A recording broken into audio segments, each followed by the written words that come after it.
हरे कृष्णा, हरि बोल, प्रणाम्स। बाकी लक्ष्मी माता जी, शालिनी माता जी, मानिकवली माता जी, हरे कृष्णा, प्रणाम्स। हरे कृष्ण நமஸ்காரம் माता மாதாஜி. जी, हरे कृष्ण हरे माता जी. ஹரி போல். ஓகே, நம்ம L2ல நம்ம பகவத்கீதை 13th சாப்டர் நல்லபடியா பார்த்துட்டு இருக்கோம். கிருஷ்ணாஸ் பிளெஸ்ஸிங்ஸ். சரியா? அதுல நம்ம 13.19 ஸ்லோகம் வரைக்கும் நம்ம நேத்திக்கு பார்த்தோம். சரிங்களா? அதுக்கு முன்னாடி நம்ம மங்களாச்சரண் ஆஃபர் பண்ணிடலாம். ஏன்னா இந்த அளவுக்கு நம்மளுக்கு பிராப்தம் கொடுத்துருக்காங்க பகவான். பகவத்கீதை லேர்ன் பண்ணுறதுக்கு, அதுவும் பானஃபைட் பரம்பராலேருந்து நம்ம லேர்ன் பண்ணுறோம். நல்லபடியாக உணர்ந்து நம்ம வாழ்க்கையில் கண்டிப்பாக ஃபாலோ பண்ணணும் அப்படின்னு நம்ம நல்லபடியாக நம்ம பிரார்த்தனை பண்ணிக்கலாம். யாருக்கும் மங்களாச்சரண் ஆஃபர் பண்ணணுமா? வேண்டாமா? ஹரே கிருஷ்ணா. ஓகே. ஓம் நமோ பகவதே வாசுதேவாய. ஓம் நமோ பகவதே வாசுதேவாய. ஓம் நமோ பகவதே வாசுதேவாய. ஓம் அஜ்ஞானதிமிராந்தஸ்ய ஞானாஞ்சனशलाकया चक्षुरुन्मिलितं येन तस्मै श्रीगुरुवे नमः. श्रीचैतन्यमनोभीष्टं स्थापितं येन भूतले स्वयं रूप गदामग्यं ददाति स्वपदान्तिकं वन्देऽहं श्रीगुरु श्रीयुतपदकमलं श्रीगुरुन् वैष्णवांश्च श्रीरूपं साग्रजातं सहगण रघुनाथान्वितं तं सजीवं साद्वैतं सावधूतं परिजनसहितं कृष्णचैतन्यदेवं श्रीराधाकृष्णपादान् सहगण ललिता श्रीविशाखान्वितांश्च।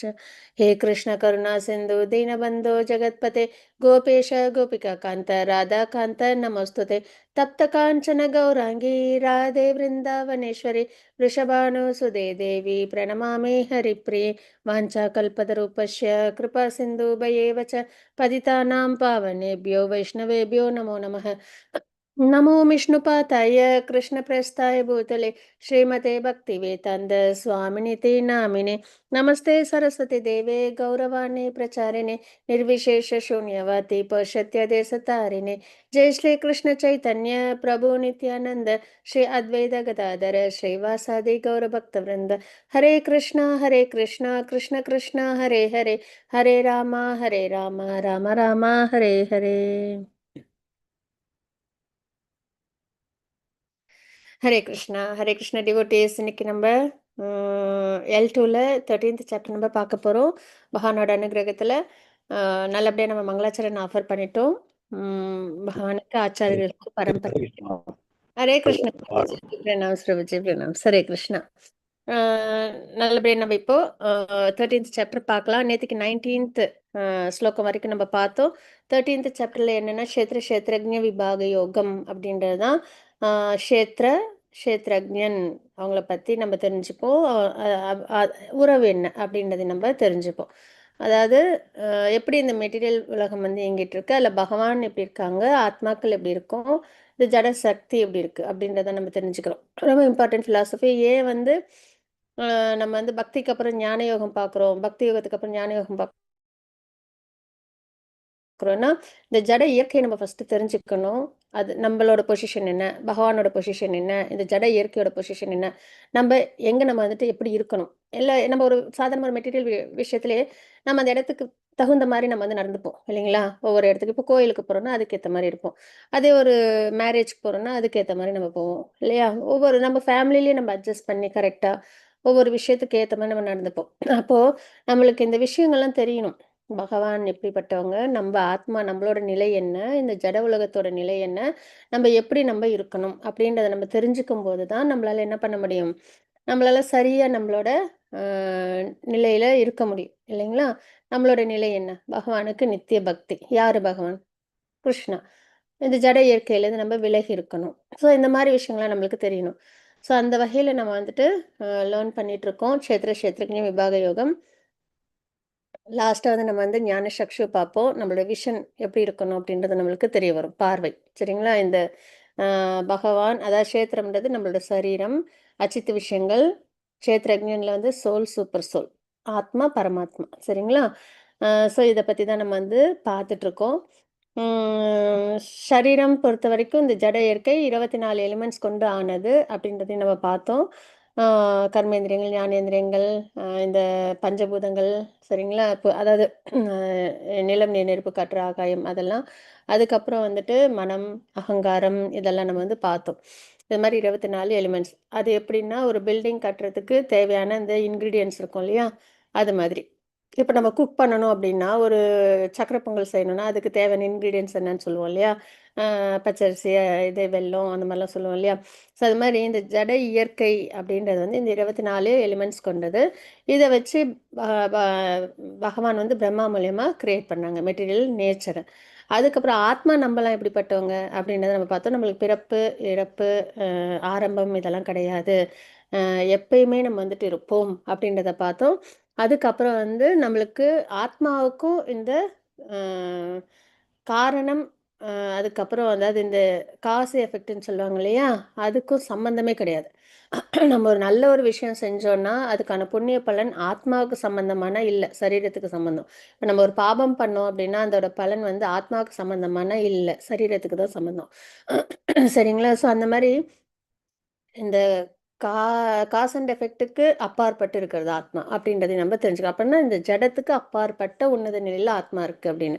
அதுக்கப்புறம் பகவானோட நேச்சர் நம்ம ரொம்ப ரொம்ப நல்லபடியாக பார்த்தோம். அவங்க வந்து உள்ளும் இருக்காங்க, வெளியிலும் இருக்காங்க, தூரத்துலையும் இருக்காங்க, அருகாமையிலையும் இருக்காங்க. அவங்க வந்து புலன்களுக்கெல்லாம் அதிபதி, ஆனால் அவங்கக்கிட்ட புலன்கள் கிடையாது. இந்த மாதிரி நிறைய பகவானோட அந்த தெய்வீக நிலையை நம்ம வந்து படித்தோம். அண்டர்ஸ்டாண்ட் பண்ணுறது ரொம்ப சிரமம் இருந்தாலும் அதை வந்து நம்மளுக்கு பகவான் ரொம்ப அழகாக நம்மளுக்கு புரிகிற விதத்தில் நம்மளுக்கு பகவத்கீதையில் உபதேசம் பண்ணியிருந்தாங்க. அதை நம்ம லேர்ன் பண்ணோம். சரிங்களா?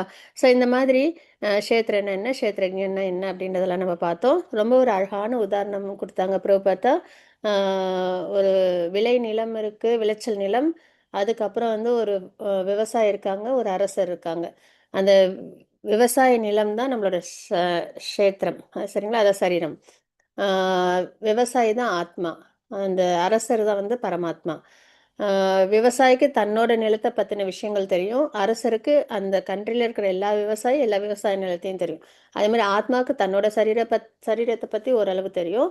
பகவானுக்கு எல்லா ஆத்மாவை பற்றி எல்லா சரீரத்தை பற்றியும் தெரியும். அப்போ அவங்க விபு, நம்ம அணு, நம்ம என்றைக்குமே அவங்களோட கண்ட்ரோலில் இருக்கோம், அவங்களோட கைடன்ஸில் இருக்கோம் அப்படின்றதையும் நம்ம ரொம்ப அழகாக நம்ம லேர்ன் பண்ணோம். சரிங்களா? ஸோ அந்த வகையில் நம்ம வந்து 13th சாப்டரில் 19th ஸ்லோகம் வரைக்கும் நம்ம பார்த்தோம். இவ்வாறாக செயலின் களம், அறிவு, அறியப்படும் பொருள் ஆகியவை சுருக்கமாக என்னால் விவரிக்கப்பட்டன. எனது பக்தர்கள் மட்டுமே இவற்றை முழுமையாக புரிந்து கொள்ள முடியும். இது எல்லாமே யாரால நல்லபடியாக பகவான் உள்ளும் இருக்காங்க, வெளியிலும் இருக்காங்க அப்படின்றதுலேருந்து. சரிங்களா? புலன்களுக்கு அதிபதியான புலன்கள் அவங்களுக்கு கிடையாது. குணங்கள் அவங்க கிட்ட கிடையாது. ஆனால் அவங்க குணங்களை உருவாக்கி கண்ட்ரோல் பண்ணுறவங்க. இதெல்லாம் நம்ம படித்தோம் இல்லைங்களா? இந்த மாதிரியான பகவானோட நிலை, உயர்ந்த நிலையை யாரால தான் முழுமையாக புரிஞ்சுக்க முடியும்னா பக்தர்களால் தான். ஏன்னா அந்த பக்தி தான் அவங்கள பகவானை முழுமையாக புரிஞ்சுக்க வைக்கும் அப்படின்றத நம்ம பார்க்குறோம். சரிங்களா? எனது இயற்கையை அடைய முடியும், பகவானோட இயற்கையை நம்ம அடைய முடியும். அதான் சச்சிதானந்த சொரூபம். இதை தான் நம்ம வந்து நேற்றுக்கு நம்ம பார்த்தது. இன்னைக்கு நம்ம வந்து 20th ஸ்லோகம் நம்ம பார்க்குறோம். ஜட இயற்கையும் உயிர் வாழிகளும் ஆரம்பமற்றவை என்பதை புரிந்து கொள்ள வேண்டும் அப்படின்னு நம்ம பார்க்குறோம். ஜட இயற்கையும் அப்படிதான், அதுக்கும் ஆரம்பம்ன்றது கிடையாது. நம்ம எப்படி லிவிங் என்டிட்டிக்கு ஆரம்பம்ன்றது கிடையாது, அது மாதிரி பகவானுக்கும் ஆரம்பம் கிடையாது. அது மாதிரி ஜட இயற்கை அதுக்கும் ஆரம்பம் அப்படின்றதும் கிடையாது. அப்பப்போ உருவாகும், இயங்கும், மறுபடியும் அனிகிலேட் ஆகும். ஆனால் இது நடந்துக்கிட்டே தான் இருக்கும். சரிங்களா? இதுதான். இது எப்போ ஆரம்பிச்சது அப்படின்னா தெரியாது. ஜட இயற்கையும் உயிர்வாழிகளும் ஆரம்பமற்றவை என்பதை புரிந்து கொள்ள வேண்டும். அவர்களது மாற்றங்களுக்கு ஜடத்தின் குணங்களும் ஜட இயற்கையின் உற்பத்தி பொருட்களுமே அப்படின்றத பார்க்குறோம். ஜடத்தின் குணங்கள் என்ன? முக்குணங்கள். சரிங்களா? அதுலேருந்து உற்பத்தி படுற பொருட்கள். சரிங்களா? அதாவது குணத்தினால தான் எல்லாமே என்ன ஆகுது? நடக்குது. இல்லைங்களா? இப்போ நம்ம இருக்கோம் லிவிங் என்டிட்டி, குணங்கள் இருக்கு, 3 குணம். அதை வச்சு நம்ம என்ன பண்ணுவோம்? லிவிங் என்டிட்டி ஏதாவது ஒன்று செஞ்சே தான் ஆகணும். ஏன்னா நம்ம செயல்களில் எப்படியுமே நம்ம ஈடுபட்டு தான் ஆகும் இல்லையா? அந்த வகையில் நம்ம என்ன பண்ணுறோம்? குணத்துக்கு ஏற்ற மாதிரி செயல்கள் செய்கிறோம். அதனால் நம்மளுக்கு என்ன கிடைக்குது? இந்த மாதிரி பிறப்பிறப்பு சுழற்சி நம்மளோட ஆரம்பம். அதாவது ஆத்மாக்கள்லாம் ஆரம்பமற்றது.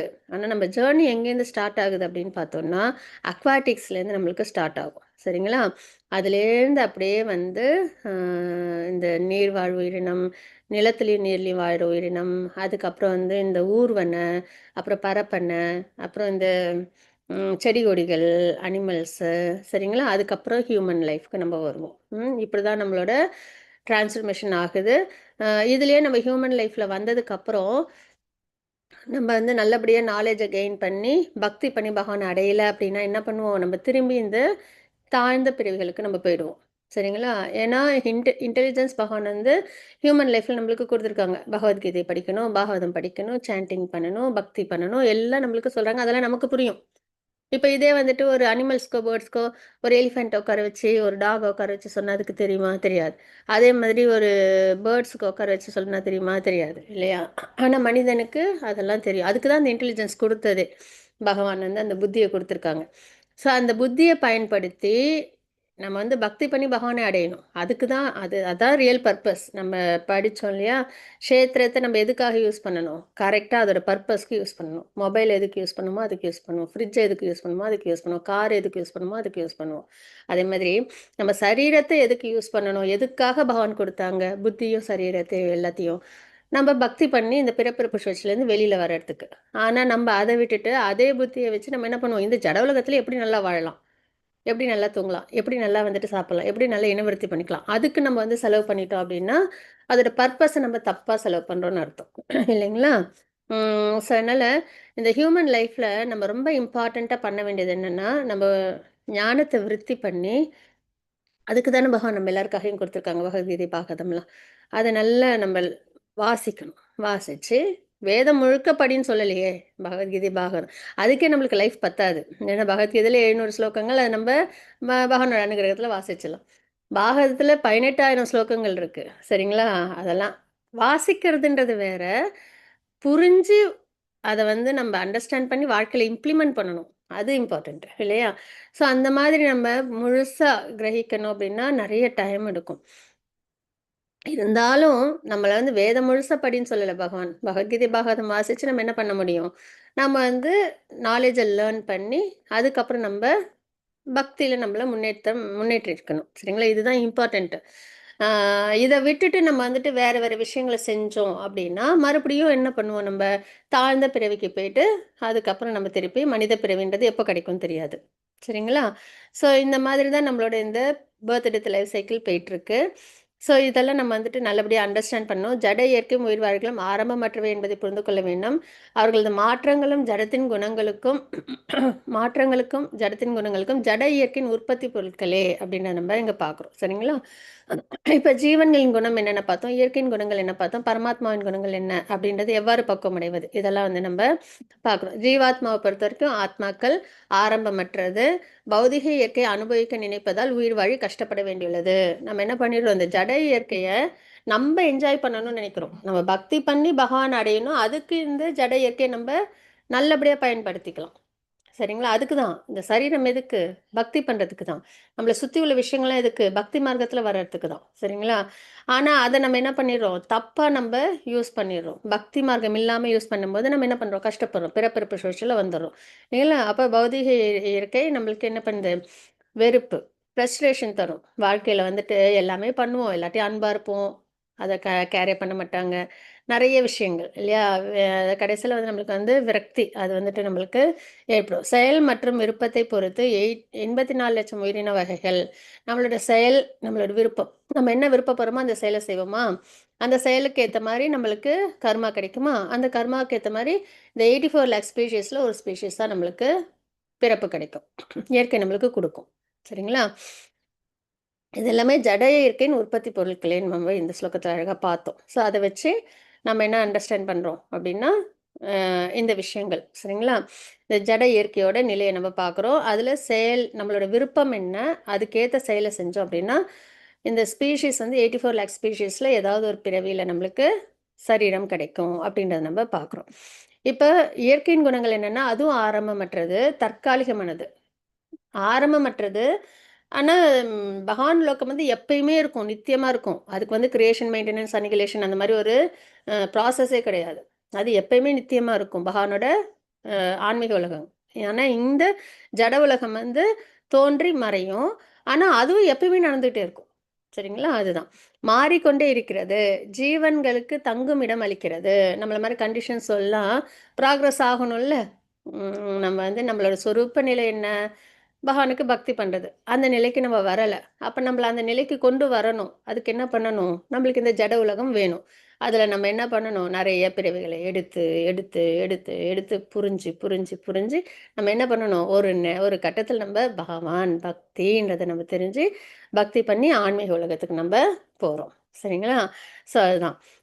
தங்கறதுக்கு நம்மளுக்கு இடம் அளிக்கிறது. ஜீவனை முக்குணங்களால் கட்டுப்படுத்துகிறது அப்படின்றத நம்ம பார்க்குறோம். எல்லாரும் சொல்லுவாங்க, "ஏன் இது நம்ப இந்த ஜட உலகத்துல இருக்கோமே இங்கேயே ஹேப்பியா இருந்துற வேண்டியது தானே" அப்படின்னு. இவ்வளோ கஷ்டத்துக்கு நடுவுலயே நம்ம பக்தி பண்ணி பகவான் அடையணும்னு விருப்பப்படல. இதுல எந்த கஷ்டமும் இல்லாம இந்த ஜட உலகத்த பகவான் உருவாக்கியிருந்தாங்கன்னா, நம்ப போகவே மாட்டோம். இங்கேயே இருந்துருவோம். பகவான விட்டு தனியாவே நம்ப இருந்துருவோம். அந்த மாரி இருக்கக்கூடாது. ஏன்னா நம்ப யாரு? பகவானோட பார்ட் அண்ட் பார்சல். இல்லைங்களா? நம்மளோட குழந்தைங்க மாரி. நம்ம குழந்தைங்க. நம்மள வேணான்னு சொல்லிட்டு அவங்க போயிட்டாங்கன்னா எப்படி இருக்கும்? நல்லா இருக்காதுல்ல. ஏதோ ஒரு கட்டத்தில அவங்க என்ன பண்ணுவாங்க? நம்மள தேடி வருவாங்கல்ல. அப்ப அது மாரி பகவான் வந்து இந்த முக்குணங்களால ஏன் வந்து கண்ட்ரோல் பண்ணி இந்த கஷ்டங்கள்லாம் குடுக்குறாங்கன்னா, அப்பதான் நம்ம என்ன பண்ணுவோம்? பகவான் நினைச்சு பக்தி பண்ணி பகவான்ட்ட போவோம். இல்லன்னா, ஸ் இவ்ளோ கஷ்டத்துக்கு மத்தியிலயே நம்ம என்ன பண்ண மாட்டேன்றோம்? அத செய்ய மாட்டேன்றோம். இல்லையா? ஸோ அதனால எதுக்கு இவ்வளோ கஷ்டம் அப்டின்னா, திருப்பி நம்ம பகவான்ட்ட போறதுக்கு தான். மீண்டும், மீண்டும், மீண்டும் இயற்கை என்னை தோற்கடிக்கிறது. நம்ப ஒவ்வொரு தடவையும் ஜெயிக்கணும்னு நெனைப்போம் இந்த இயற்கைய. நம்ம நினைக்கிறது நடக்கணும். நம்ப ந நம்ம நெனைச்ச விஷயம்லாம் நம்ம அடையணும் அப்படின்னு சொல்லி நம்ம என்ன பண்ணுவோம்? என்னென்னமோ பண்ணுவோம். ஆனா நம்ம செய்யற விஷயம்லாம் நம்பள அதுக்கு மேல பிரச்சனை தான் வரும். சரிங்களா? அதுக்கு ஒரு ஸ்டோரியே இருக்கு. ம். அ கடைசியில சொல்லலாம் அத. அ நம்மள என்ன பண்ணுது? தோற்கடிக்கும். அதுதான். மீண்டும், மீண்டும், மீண்டும் இயற்கை என்னை தோற்கடிக்கிறது. நான் எனது அன்பை தவறான இடத்தில் செலுத்துகிறேனா? அப்படின்னு நம்ம வந்து யோசிக்கணும். சரிங்களா? நம்ப நேத்திக்கு பார்த்த மாரி தான். பகவான் கூடவே இருக்காங்க இதயத்துல. ஆனா நம்ம என்ன பண்றோம்? வெளியில உள்ள விஷயத்த தான் ஃபோக்கஸ் பண்றோமே தவிர, பக்கத்திலேயே நம்ம கூடவே எப்பயும் இருக்கிற பகவான நம்ம ரியலைஸே பண்ணாம, அவங்க கிட்ட நம்ம பக்தியே பண்ணாம இருக்கிறதுன்னு தான் மிகப்பெரிய ஒரு கஷ்டம். சரிங்களா? கூடவே இருக்கிற ஒரு நம்ம மேல உண்மையா கேரிங்கா இருக்கிற ஒரு ம் பகவான நம்ம என்ன பண்றோம்? ஃபார் எக்ஸாம்பிள் ஒரு ஒரு உறவு ஏதோ ஒண்ணு நம்ம கூடவே இருக்காங்க, நம்மளுக்காகவே இருக்காங்கன்னும்போது, நம்ம என்ன பண்ணுவோம்? அவங்க கிட்ட தான் நம்ம ரொம்ப அன்பா பாண்டிங்கா இருப்போம். இல்லையா? அது மாரி பகவான் நம்ம கூடவே இருக்காங்க. அவங்கள நம்ம வந்து என்ன பண்ணணும்? பக்தி பண்ணணும். அது வந்து அந்த உறவுல அழகா பண்ணணும். அத நம்ம பண்ணல அப்டின்னா, நம்ம என்ன பண்றோம்? வெளியில நம்ப அதெல்லாம் செஞ்சுட்ருக்கோம். அதுல நம்மள யாரும் 99% அங்கீகரிக்க மாட்டாங்க. என்னதான் நம்ம வந்துட்டு 100 நல்ல விஷயம் பண்ணாலும், ஒரு தப்பு பண்ணிட்டோம்னா, அதுதான் தெரியும் பெருசா. இல்லையா? நெறைய இதெல்லாம் நம்ம வாழ்க்கையில அனுபவிச்சிருப்போம். அப்ப நம்ம என்ன பண்றோம்? நம்மளோட இயல்புன்றது அன்ப குடுக்கறது, அன்ப எதிர்பார்க்கிறது. அத பகவான் கிட்ட பண்ணாம வெளியில பண்ணும்போது, அது நம்ம தவறான இடத்துல நம்ம பண்றோம் அப்படின்றது தான் நம்ம இங்க தெரிஞ்சுக்கிறோம். சரிங்களா? அதுக்காக ஃபேமிலில அன்பா இருக்கக்கூடாதுன்னு இல்ல. நம்பளோட டியூட்டி அன்பா இருக்கணும். நம்பளோட டியூட்டி எல்லாருக்கும் நம்ம கடமைகள கரெக்ட்டா பண்ணணும். சரிங்களா? திரும்பி எதிர்பார்க்கக்கூடாது எதையும். அப்படி இருந்தாலே நம்மளுக்கு போதும். பீஸ்ஃபுல்லா இருக்க முடியும். பகவான் கிட்ட நம்மளோட அன்ப நம்ம வெளிப்படுத்தணும். பகவானோட அந்த ரெசிப்ரோகேஷன் நம்ம என்ஜாய் பண்ணணும். அதுதாங்க ரொம்ப இம்பார்ட்டன்ட்டு. சரிங்களா? ஆ ஸோ இங்க வந்து பகவானோட குணங்கள்னு பார்க்கும்போது, உன்னத அனுபவிப்பாளர் அவங்க தான். உரிமையாளர், உன்னத உரிமையாளர் அவங்க தான். எல்லாமே அவங்களது தான். நம்ம ஸோ அவங்களது தான்போது அவங்க தான் உன்னத அனுபவிப்பாளர். சாட்சியா இருக்காங்க. நம்ம எல்லாரோட இதயத்திலும் சாட்சியா இருக்காங்க. இவ்ளோ இந்த 84 லேக் ஸ்பீஷீஸ்ல ஒரு இடத்துலயாவது நான் தான் முக்கியம். நீ என்கிட்ட வரமாட்டியா? நான் தான் பிரதானம். நீ என்கிட்ட வரமாட்டியான்றத அவ்ளோ ஏக்கத்தோட பொறுமையா கவனிச்சுட்டு இருக்காங்க பகவான். சாட்சியா இருந்து நம்மளோட ஆசைகள் என்னவோ அத நிறைவேத்தி வைக்கிறாங்க. அப்படின்றத நம்ம பார்க்குறோம். ஓகேங்களா? அனுமதிக்கிறாங்க. நம்ம என்ன விருப்பப்படுறோமோ அத பகவான் அனுமதிக்கிறாங்க. கண்டிப்பா. வாழ்க்கையில நம்ம என்ன வேணும்னு நினைக்கிறோமோ, அதுக்கான பிறவி தான் நமக்கு கிடைக்கும். சரிங்களா? அப்ப தயவு செய்து நினைவில் கொள்ளுங்கள், கிருஷ்ணர் பார்த்துக் கொண்டுள்ளார். நம்ம யாரும் தனியா இல்ல. நம்மள அழகா கைட் பண்ணிட்டு, நம்ம கூடவே நம்ம அவங்கள பக்தி பண்ணாலும் சரி, பண்ணலனாலும் சரி, அவங்க என்ன பண்றாங்க, நம்மள விட்டு ஒரு க்ஷணமும் நம்மள விட்டு விலகுனதே இல்ல. சரிங்களா? அதான் பகவான். அதான் அவங்களோட காருண்ய குணம். நம்ப அவங்கள திரும்பியே பார்த்ததில்ல. ஆனா அவங்க என்ன பண்றாங்க, நம்மள விட்டு விலகுனதே இல்ல. இந்த மாரி யார் இருப்பா? ஜட உலகத்துல நம்ம இருக்கணும், இருக்கணும்னு நெனைக்கிறோமே! நம்ம உதாசீனப்படுத்தினாலும் யாராவது ஒருத்தவங்க நம்ம கூட இருப்பாங்களான்னா, கிடையாது. இல்லையா? ஆனா இங்க பகவான் வந்து நம்ம அவங்களுக்கு பக்தியே பண்ணலனாலும் என்ன பண்றாங்க அவங்க நம்ம கூடவே இருக்காங்க. அப்படிப்பட்ட பகவானுக்கு அழகா நம்ம பக்தி பண்ணணும். அப்ப இங்க என்ன பண்றாங்க பகவான் அப்படின்னா, பரமாத்மாவா இருக்காங்க. ஆத்மா இருக்கு. அதுக்கு அதோட விருப்பத்த இதயத்துல இருந்து அவங்க தெரிஞ்சுக்கிறாங்க. இயற்கை மூலியமா அந்த விருப்பத்த நிறைவேத்துறாங்க. அதுக்கான சரீரம். இப்ப ஃபார் எக்ஸாம்பிள் பகவான் இருக்காங்க. இதயத்துல பரமாத்மாவா ஒரு ஆத்மா இருக்கு. அதோட விருப்பம் வந்து நல்ல நான்வெஜ் சாப்பிடணுன்ற விருப்பம். சரிங்களா? நல்லா வந்து மாமிசம் சாப்பிடணுன்ற விருப்பம். அப்ப இயற்கை மூலியமா அந்த ஆத்மாக்கு என்ன உடல் கிடைக்கும்? ஒரு சிங்கமோ, புலியோ அந்த மாரி ஒரு உடல் கிடைக்கும். சரிங்களா? அதே மாரி பகவான் வந்து பரமாத்மாவா இருக்காங்க, ஆத்மா. அது மாரி எல்லா ஆசைகளுக்கும். சரிங்களா? என்னென்ன விருப்பமோ, அதுக்கேத்த மாரி இயற்கை மூலியமா பகவான் வந்து அதுக்கு ஒரு சரீரம் குடுப்பாங்க. அந்த அந்த சரீரம் எதுல வரும்னா, 84 லேக் ஸ்பீஷீஸ்ல ஒரு ஸ்பீஷீஸ்ல வரும். ஆனா, இப்ப நம்ம என்ன பண்ணணும்னா, ஆத்மா விருப்பம் வந்து பகவானா இருக்கணும். சரிங்களா? அப்ப அந்த மாரி நம்ம பக்தி பண்ணும்போது, நம்ம என்ன பண்ண முடியும்? பகவானை நம்ப அடைய முடியும். அந்த இடத்துல வந்து நம்ம வந்து இயற்கையிலேருந்து வெளிவந்து நம்ம பகவான் லோகத்த நம்ம அடைஞ்சுருவோம். சரிங்களா? அது வந்து இந்த பிறப்பிறப்பு சுழற்சியில வராது. ஆனா, இந்த 2 இடத்துல நம்ம வந்து கவனமா இருக்கணும். நம்ம இயற்கை பிறப்பிறப்பு சுழற்சிக்குள்ளார வரக்கூடாது அப்படின்னா, நம்ம ஆத்மா பகவான விருப்பப்பட்டு பகவான் லோகத்த நம்ம போயிடணும். சரிங்களா? அதுதான் நம்மளுக்கான பாதை. அப்படின்றத பார்க்குறோம். ஜட இயற்கை படைப்பிற்கு முன் ஜட இயற்கையானது பரமபுருஷ பகவானான மகாவிஷ்ணுவில் லயித்திருக்கிறது. படைப்புக்கு முன் நம்ம எல்லாம் எங்க இருக்கோம்? இது எல்லா உலகங்கள், ஆத்மாக்கள் எங்க இருக்கோம்? பகவானோட திருமேனியில இருக்கோம். படைக்கப்படும்போது உயிர்வாழிகள் இந்த ஜட உலகில் செயற்பட்டு ஆன்மீக உலகினுள் நுழைவதற்கு தங்களை தயார் செய்து கொள்ள ஒரு வாய்ப்பு வழங்கப்படுகிறது. அப்ப ம் பகவானுக்குள்ளார தான் நம்ம எல்லாருமே இருக்கோம். அவங்களுக்கு திருமேனியிலேருந்து ஜட உலகங்கள்லாம் வெளியில வந்து அந்த கிரியேஷன் எதுக்காக பகவான் பண்றாங்கன்னா, வாய்ப்பு குடுக்குறாங்க நமக்கு. ஆத்மாக்களுக்கு. பக்தி பண்ணி அவங்கள அடையறதுக்கான வாய்ப்பு. ஆனா, அத உணராமலே நம்ம என்ன பண்ணிடுவோம், இந்த ஜட உலகத்திலேயே நம்ம வாழ்க்கைய வாழ்ந்துட்டு இருக்கிறோம்ல. அப்ப அது வந்துட்டு ரொம்ப வேதனையா இருக்கும் பகவானுக்கு. நம்பளுக்குமே அத நினைக்கும்போது, "ஏன் நான் இப்படி இருந்துட்டேன்?" அப்படின்ற மாரி நம்மளுக்கு தோணும். சரிங்களா? புரிஞ்சுகிட்டதுக்கு அப்புறம். எஜமானர் கட்டுப்படுத்துபவர், அனுபவிப்பவர், உரிமையாளர் மற்றும் பராமரிப்பவர். ஜீவன் எஜமானன் அல்ல, ஆனால் எஜமானனைப் போன்ற மனநிலை உள்ளவன். சரிங்களா? பகவான் தான் எல்லாத்துக்கும் உரிமையாளர். ஆனா, நம்ப என்ன பண்ணுவோம்? நம்ப தான் எஜமானன் மாரி நம்ப எல்லாத்துலயும் நம்ப ஒரு நிலையில, ஒரு எண்ணத்துல இருப்போம். அதனால் சில சமயம் புருஷன் என்று குறிப்பிடப்படுகிறான் அப்படின்றத நம்ப பார்க்குறோம். சரிங்களா? அடுத்தது, அ எல்லா செயல்களும், விளைவுகளுக்கும் இயற்கையே காரணமாக கூறப்படுகிறது. கண்டிப்பா. நம்ம வந்து இப்போ ஒரு செயல் பண்றோம், விளைவு கிடைக்குது. அதுக்கு வந்து இயற்கை காரணம். ஏன்னா முக்குணங்கள்ல ஏதோ ஒரு குணத்துல தான் நம்ம செயல் பண்ணுவோம். அந்த செயலுக்கான விளைவு தான் நம்மளுக்கு கிடைக்குது. அப்ப அந்த இயற்கை, அந்த குணங்கள் தானே நமக்கு வந்து அந்த அ செயல், அதோட பலன் அதெல்லாம் அதுக்கேத்த மாரி தான் நம்மளுக்கு நடக்குது. இயற்கை எ காரணமாக கூறப்படுகிறது.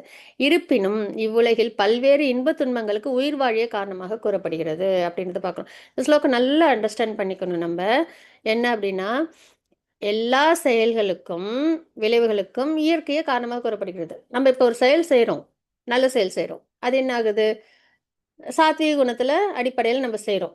அப்ப அந்த சாத்வீக குணம் அதுக்கு காரணமா இருக்கு. இல்லையா? அது மாரி குணங்கள் இருக்கு. ஆத்மாக்கள் நம்ம செயல்கள் செய்றோம். இயற்கை காரணம்.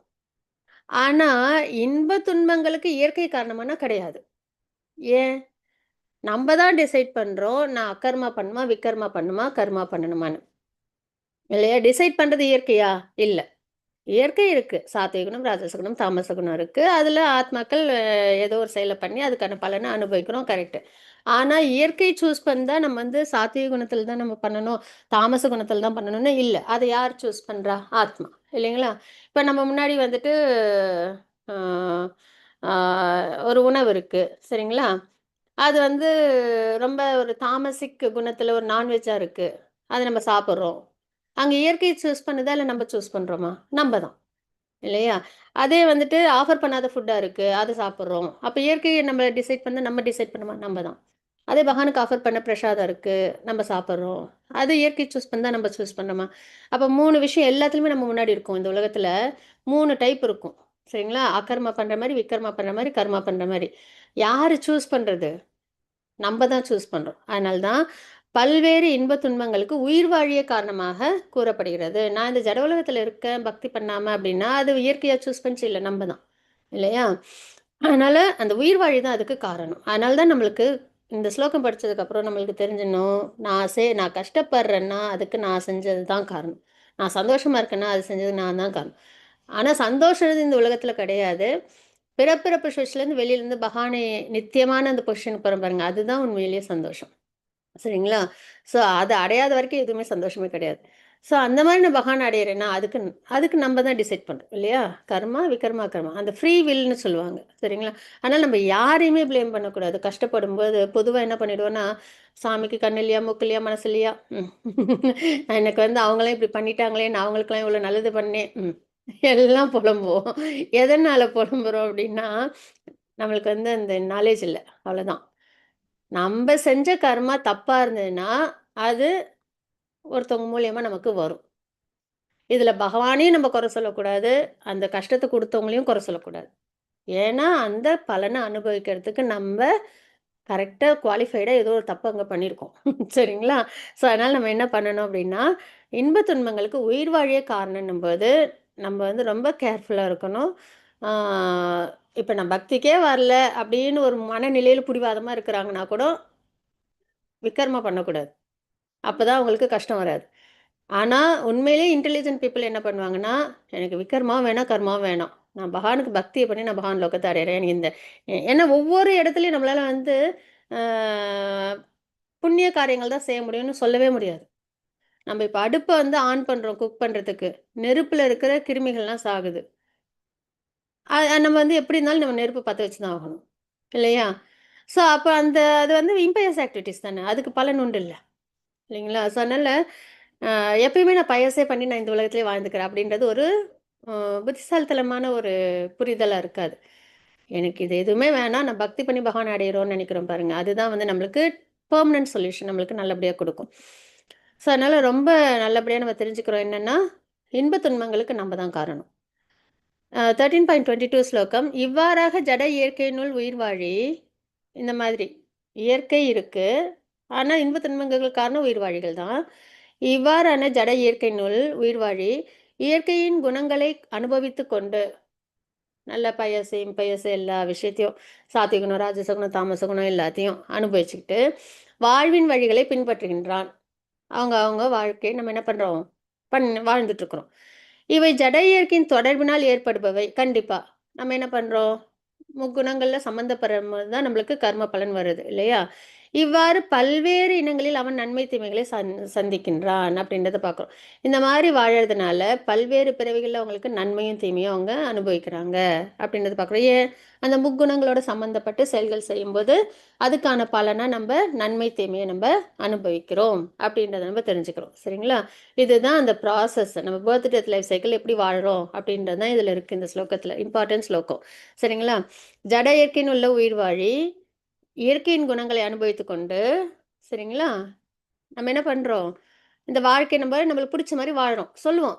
"என் பேச்சை நானே கேட்க மாட்டேன்" அப்படின்னு சொல்லிட்டு, "எனக்கு புடிச்ச மாரி தான் நான் வாழ்வேன்" அப்படின்னு சொல்லிட்டு நம்ம என்ன பண்ணுவோம்? ஒரு ஃபால்ஸ் ஈகோல, ஃபால்ஸ் அகங்காரத்துல நம்ம என்ன பண்ணுவோம்? நம்ம பாட்டுக்கு அப்படியே வந்துட்டு வாழ்க்கைய வாழ்ந்துட்டு இருப்போம். ஆனா என்ன ஆகும் கடைசில? அதுக்கான பலன் ஒவ்வொன்னும் நம்ம அக்கவுண்ட்ல அப்படியே ஆட்டோமேட்டிக்கா என்ன ஆகுது? போட்டு சேர்ந்துக்கிட்டே வருது. சரிங்களா? இவ்வாறு என்ன ஆகுது அவங்களுக்கு? நன்மை, தீமைகள் அவங்க வந்து பல்வேறு பிறவிகள்ல அவங்க வந்து சந்திக்கிறாங்க. அப்ப இந்த அக்வாட்டிக்ஸ்லேருந்து அப்படியே ஸ்டார்ட் ஆகி ஹியூமன். இதுவரைக்கும் அவங்க என்ன பண்றாங்க? நல்ல செயல் செஞ்சா, அதுக்கேத்த பலன். கெட்ட செயல் செஞ்சா, மறுபடியும் அதுக்கான பலன அனுபவிச்சுட்டு, தாழ்ந்த பிறவிலேருந்து மறுபடியும் ஹியூமன் லைஃப் வரணும். அது ரொம்ப கஷ்டம். நம்ம வந்துட்டு ஒரு 12த் கிரேட் வரைக்கும் போயிட்டோம். மறுபடியும் ஃபெயில் ஆகி 1 கிரேட்லேருந்து படிக்கணும். ரொம்ப கஷ்டம்ல. அந்த மாதிரி அ தாழ்ந்த பிறவிலேருந்து மறுபடியும் ஹியூமன் லைஃப் வர்றதுன்றது சிரமமானது. ஸோ இந்த மாரி நம்ம வாழ்க்கை வந்து இருக்கு. ஜட உலகத்துல அப்படின்னு நம்ம தெரிஞ்சுக்கிறோம். அப்ப எங்க நம்ம தப்பு பண்றோம்? எதனால பர்த், டெத், லைஃப் சைக்கிள்ல இருக்கோம்னா, காரணம் குண சங்கோஷ. குணங்களோட சம்பந்தப்பட்டு செயல்கள செய்யும்போது, கர்ம பலன் அனுபவிக்கிறதுக்காக நம்ப பிறப்பிறப்பு சுழற்சியில இருக்கோம். இந்த பிறப்பிறப்பு சுழற்சியில வர நன்மை, தீமைக்கு யாரும் காரணம் கிடையாது. நம்ப தான். சரிங்களா? ரொம்ப தெளிவா நமக்கு இந்த விஷயங்கள்லாம் தெரிஞ்சிருது. இருப்பினும் இவ்வுடலில் மற்றொருவர் இருக்கிறார். யாரு? பகவான். அவர் தெய்வீக அனுபவிப்பாளர். அவரே இறைவன், பரம உரிமையாளர், மேற்பார்வையிட்டு அனுமதி வழங்குகிறார். பரமாத்மாவென்று அறியப்படுபவரும் அவரே அப்படின்னு நம்ம பார்க்குறோம். நம்ம என்ன விருப்பப்படுறோமோ, அத வந்து பகவான் அனுமதிக்கிறாங்க. இந்த இடத்துல கேட்கலாம், ஏன் நம்மள வந்து நம்ம தப்பா இப்ப நம்ம குழந்தை வந்து நெருப்பு போய் தொட போகுது. நம்ம என்ன பண்ணுவோம்? தொடாத, சுட்டுரும். அப்படின்னு சொல்லுவோம் இல்லையா? ஸோ அந்த மாதிரி பகவான் ஏன் நம்மளை தடுக்கல? ஏன் நம்மளை வந்து இந்த ஜட உலகத்திலேயே ஆசைப்பட்டு இதிலே இருக்க வைக்கிறாங்க அப்படின்னா, கிருஷ்ண பக்தின்றது அன்பின் வெளிப்பாடு. சரிங்களா? நம்ம அன்பை தான் பக்தியா வெளிப்படுத்துறோம். பக்தி தான் நம்மளோட அன்பு. அதுவும் எப்படி இருக்கணும்? கள்ளங்கபடம் இல்லாத, எந்த சுயநலம் இல்லாத அன்பு. அது வந்து கட்டாயப்படுத்தி வர வைக்க முடியுமான்னா முடியாது. இல்லைங்களா? நம்ம குழந்தைகிட்டயே தப்பான பழக்கம் செய்யாத, செய்யாதன்னும் கேட்கவே மாட்டாங்க. விட்டு அனுபவப்பட்டு வா அப்படின்னதுக்கப்புறம் அந்த அனுபவத்துல அவங்க என்ன பண்ணுவாங்க? தெரிஞ்சுப்பாங்க. இனிமே அந்த தப்ப திரும்பி நம்ம என்னைக்கும் பண்ணக்கூடாது அப்படின்னு. இல்லையா? ஸோ அந்த மாரி அந்த ஃப்ரீ வில் அப்படின்றது எப்பயுமே பகவான் நமக்கு குடுப்பாங்க. ஏன்னா, கட்டாயப்படுத்தி நீ என்கிட்ட தான் பக்தி பண்ணணும். இப்ப நம்மலாம் இருக்கோம். கிருஷ்ணாவுக்கு தான் பக்தி பண்ணணும். வேற ஆப்ஷனே இல்ல. அப்படின்னு சொன்னா எத்தனை பேர் வருவோம் கிளாஸ்க்கு? வரமாட்டோம். நான் என் இஷ்டப்படி தான் இருப்பேன். அப்படின்னு ஏதோ ஒண்ணு சொல்லுவோம் இல்லையா? ரீசன் சொல்லுவோம் இல்லையா? ஏன் பண்ணணும்? எதுக்கு பண்ணணும்? ஏதோ ஒண்ணு. அப்ப அந்த அன்புன்றது புரிஞ்சு, உணர்ந்து வரும்போது தான் அது வந்து ஸ்திரமா இருக்கும். நம்மளே யாரையுமே கட்டாயப்படுத்தி அன்பு பண்ணவே வைக்கவே முடியாது. இல்லைங்களா? ஸோ அத புரிஞ்சுக்கிறதுக்காக தான் பகவான் வந்து என்ன பண்றாங்க? இந்த ஜட உலகத்த இயக்கி, அதுல வந்து நம்மளுக்கு வாய்ப்பு தராங்க. "புரிஞ்சுக்கோ, வா, என்கிட்ட வா" அப்படின்னு ஆசையா சொல்றாங்க. சரிங்களா? ஏன்னா பகவான்ட்ட போனா நம்மளுக்கு எந்த சிரமமும் கிடையாது. அப்பா, அம்மா கூட இருக்கும்போது சிரமப்பட்டது இல்ல நம்ப. இல்லைங்களா? சொல் பேச்ச கேட்டு, அப்பா, அம்மா கூட அவங்ககிட்ட அன்ப ப காமிச்சு இருக்கும்போது நம்மளுக்கு ஏதாவது சிரமம் இருந்ததா? இல்ல. அதே மாரி தான். பகவான் நம்ம நெனைக்கிறோம் தனியா இருந்தா நம்ம ஹேப்பியா இருக்கலாம். ஆனா இஷ்டப்படி இருப்பேன் அப்படின்னு. சமயத்துல தோணும். அப்பா, அம்மாகிட்ட இருக்கும்போது நம்மளுக்கு ஒரு ஐஸ்கிரீம் கேட்போம். தரமாட்டாங்க. வாங்கி தரமாட்டாங்க. உடம்பு சரியில்ல. உடம்பு சரியானதுக்கப்புறம் வாங்கி தரேன்னாங்க. அந்நேரத்துல கோவம் வரும். இதே நான் தனியா இருந்தேன்னா சுதந்திரமா என் இஷ்டப்படி நான் இருப்பேன் அப்படின்னு. ஆனா அந்த உடம்பு சரியில்லாத நேரத்துல ஐஸ்கிரீம வாங்கி சாப்பிட்டு சிரமப்படுறதுன்றது ரொம்ப வேதனையான ஒரு விஷயம் இல்லையா? அந்த மாரி தான் நம்ம என்ன பண்ணிடணும், நம்ம ஃப்ரீ வில்ல தனியா யூஸ் பண்ணி நான் என்னோட வாழ்க்கைய நான் பார்க்குறேன்னும்போது, சிரமத்துக்கு மேல சிரமம் தான் அது. அதே பகவான்ட்ட நம்ம வந்து ஒபீடியன்ட்டா இருந்து பக்தி பண்ணி, நம்ம வாழ்க்கைய வாழும்போது, நமக்கு எது நல்லது? என்ன நமக்கு வேணும்? அது அவங்க வந்து ரொம்ப நல்லபடியா செய்வாங்க. நம்ப செஞ்சுக்கிறத விட. அந்த நம்பிக்கை வேணும் பகவான் மேல். அதுதான். அப்ப 13.24 ஸ்லோகத்துல ஜட இயற்கை, உயிர்வாழி குணங்களுடனான இவற்றின் உறவு ஆகியவற்றைப் பற்றி இந்த தத்துவத்தை புரிந்து கொள்பவர் சரிங்களா? பகவான், இயற்கை, உயிர்வாழி. இதோட தத்துவத்த புரிஞ்சுக்கிறவங்க, நிச்சயமாக முக்தி அடைகிறான். அந்த ஃபார்மர், லேண்டு, கிங்கு அத வந்து நம்ம வந்து அண்டர்ஸ்டாண்ட் பண்ணாலே நம்மளுக்கு புரிஞ்சிடும். பகவான் தான் சுப்ரீம். நம்ம ஆத்மா, பகவானுக்கு கட்டுப்பட்டு இருக்கிறோம். அப்படின்றது எல்லாமே நம்மளுக்கு புரிஞ்சிடும். இந்த ஜட இருக்கை நம்ம எதுக்காக யூஸ் பண்ணணும்? பக்திக்கு யூஸ் பண்ணணும். இந்த விஷயத்த நம்ம புரிஞ்சுக்கும்போதே முக்தி அடைஞ்சவங்களாயிடுறோம். அவனது தற்போதைய நிலை எவ்வாறாக இருந்தாலும் சரி, அவன் மீண்டும் இங்கே பிறவி எடுக்கப் போவதில்லை. ஏன்னா இந்த உணர்வு தெரிஞ்சிருதுல்ல. பகவான் நான் சுப்ரீம் பகவான் சுப்ரீம் பர்சன் ஆஃப் காட் இருக்க பக்தி பண்ணணும். இந்த ஜட இயற்கை நான் அதுக்கு தான் பயன்படுத்தணும்னு. அப்ப எந்த நிலையில அவங்க இருந்தாலும், அவங்க வந்து கண்டிப்பா பக்தி பண்ணி பகவான அடைஞ்சிருவாங்க. மீண்டும் இந்த பௌதிக உலகத்துக்கு வரமாட்டாங்க. எந்த நிலையில்னா, தற்போதைய நிலையில நம்ம வந்து ஒரு தாமச குணத்துல இருந்தாலும் சரி, ராஜச குணத்துல இருந்தாலும் சரி, சரிங்களா? அதேமாரி தா சாத்விக குணத்துல இருந்தாலும் சரி. நம்ம வந்து என்ன பண்ண முடியும்? இந்த பிரின்சிபிள் நம்ம தெரிஞ்சுக்கிட்டோம், இந்த நாலேட்ஜ் தெரிஞ்சுக்கிட்டோம்னா, கண்டிப்பா நம்ம பக்தி பண்ணி பகவானே அடைஞ்சிருவோம். திருப்பி இந்த ஜட உலகத்துக்கு நம்ம வரமாட்டோம். 25 ஸ்லோகத்துல ஆ தங்களுக்குள் இருக்கும் பரமாத்மாவினை சிலர் தியானத்தினாலும், சிலர் ஞானத்தை வளர்ப்பதாலும், வேறு சிலர் பலனை எதிர்பாராது செயல்படுவதாலும் காண்கின்றனர். அப்படின்னு நம்ம பார்க்குறோம். சரிங்களா? இப்ப நமக்குள்ளார பரமாத்மா இருக்காங்க. சரிங்களா? எத்தன பேருக்கு ஆசை இருக்கு அவங்கள நம்ம பார்க்கணும் அப்படின்னு? அப்படி பார்க்கணும்னு நம்ம விருப்பப்பட்டோம்னா, சிலவங்க என்ன பண்ணுவாங்கன்னா, தியானம் மூலியமா அஷ்டாங்க யோகம். சரிங்களா? அதன் மூலியமா இதயத்துல இருக்க பரமாத்மாவ ரியலைஸ் பண்ண விருப்பப்படுவாங்க. சிலர் வந்து ஞானத்த வளர்த்துக்கிறதுனால, ஞான யோகம் ஃபாலோ பண்ணி, இதயத்துல இருக்கிற பரமாத்மாவ ரியலைஸ் பண்ண விருப்பப்படுவாங்க. சிலவங்க வந்து பலனை எதிர்பார்க்காத கர்மயோகம் செஞ்சு, அதன் மூலியமா என்ன பண்ணாங்க, இதயத்துல இருக்கிற பரமாத்மாவ ரியலைஸ் பண்ண விருப்பப்படுவாங்க. சரிங்களா? அந்த 3 பாதைய அவங்க எடுக்குறாங்கன்றத பார்க்குறோம். வேறு சிலர் ஆன்மீக ஞானத்தில் ஆழ்ந்த அனுபவம் இல்லாத போதிலும், ஆன்மீகத்துல ரொம்ப ஞானம்லாம் எதுவுமே இல்லப்பா. கர்ம யோகம்னா தெரியாது, ஞான யோகம்னா தெரியாது, அஷ்டாங்க யோகம்னா தெரியாது, ஏன் பக்தினாலே தெரியாது.